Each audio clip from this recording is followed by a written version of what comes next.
Hello guys, welcome to back my channel. आज मैं आपके लिए लाई हूँ 9th क्लास की poem a legend of the Northland. आज हम इस पोएम की सारी समरी आपके साथ शेयर करेंगे। तो स्टार्ट करते हैं। Away away in the Northland where the hours of the day are few and the nights are so long in winter that they can not sleep then through. बहुत दूर Northland देश में जहाँ दिन के घंटे बहुत कम होते हैं और सर्दी की रातें इतनी बड़ी होती हैं कि लोग इन्हें पूरा समय सोकर नहीं बिता सकते। मतलब वहाँ पर बहुत लंबी लंबी रातें होती हैं, वहाँ के लोग सोकर नहीं बिता पाते हैं ये रातें। Second, where they harness the swift reindeer to the slaggids when it snows, and the children look like bear cubs in their funny furry clothes. जब बर्फ़ पड़ती है तो लोग बर्फ़ पर फिसलने वाली गाड़ी के साथ तेज चलने वाले रेंडियर जोत लेते हैं और बच्चे अपने हास्यास्पद फर वाले कपड़ों में रीछ के बच्चों की तरह लगते हैं।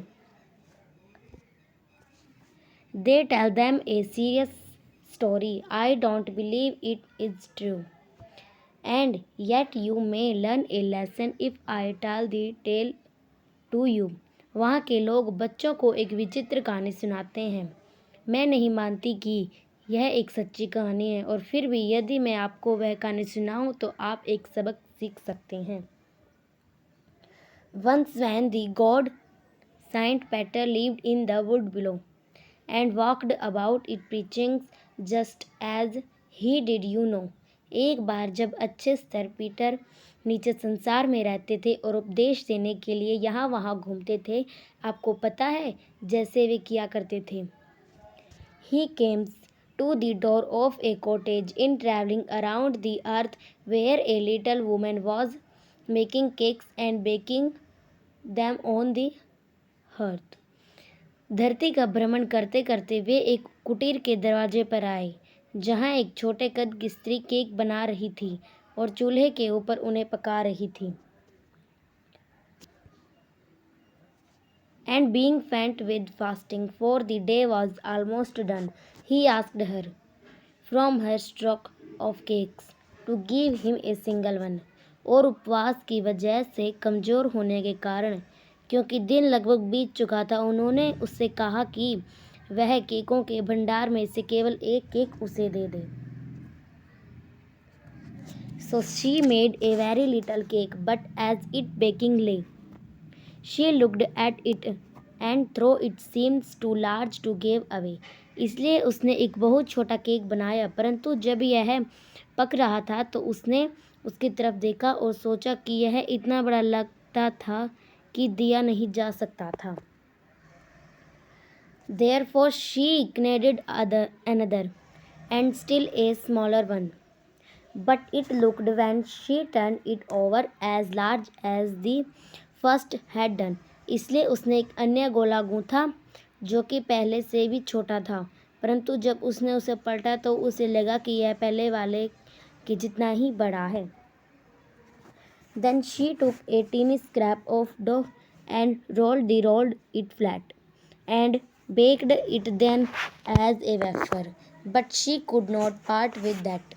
तब उसने एक थोड़ा सा गूंथा हुआ आटा लिया और इसे बेलन चला चलाकर चपटा कर दिया और एक मालपुरी की तरह पतला बनाकर पका दिया, परंतु वह उसे भी दे नहीं सकी। For he said, my cakes that seem too small when I eat of them myself are yet too large to give away, so they put them on the shelf. क्योंकि उसने कहा, मेरे केक जब मैं उन्हें स्वयं खाती हूँ तो बहुत छोटे लगते हैं, लेकिन फिर भी इतने बड़े हैं कि किसी को दे नहीं जा सकते, इसलिए उसने उन्हें अलमारी के ऊपर रख दिया।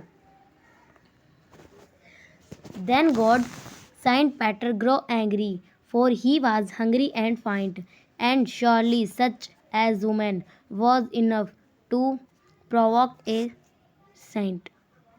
तब अच्छे संत पीटर क्रोधित हो गए, क्योंकि वे भूखे तथा कमज़ोर थे, वे थके हुए थे और निश्चित रूप से ऐसी औरत एक संत को नाराज कर सकती थी।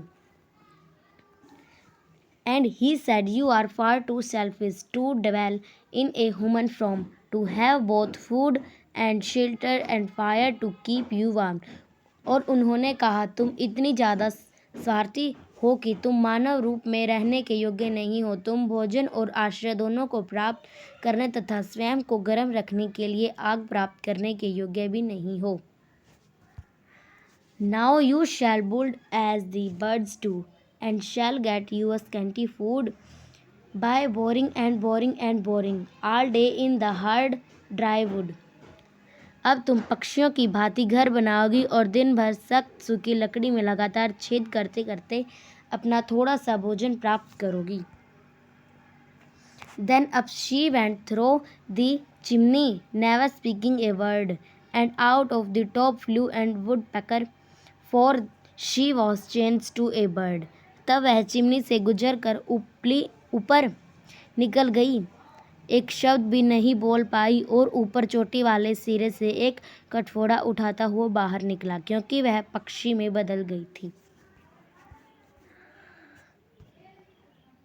She had a scarlet cap on her head, and that was left the same, but all the rest of her clothes were burned black as a coal in the flame. उसे सिर पर गहरे लाल रंग की टोपी थी, जो पहले की ही भांति छोड़ दी गई थी, लेकिन उसके शेष सभी वस्त्र आग में जलकर कोयले की भांति काले हो गए थे। And every country schoolboy has been her in the wood where she lives in the tree till this very day, boring and boring for food. और देश के प्रत्येक स्कूली लड़के ने उसे जंगल में देखा है, जहाँ वह आज तक पेड़ों में रहती है और भोजन प्राप्त करने के लिए छेद करती रहती है। तो ये चैप्टर यहीं ख़त्म होता है गाइस। तो मिलते हैं नेक्स्ट वीडियो में। इसका पोएट है बॉबी कैरी। तो मिलते हैं नेक्स्ट वीडियो में।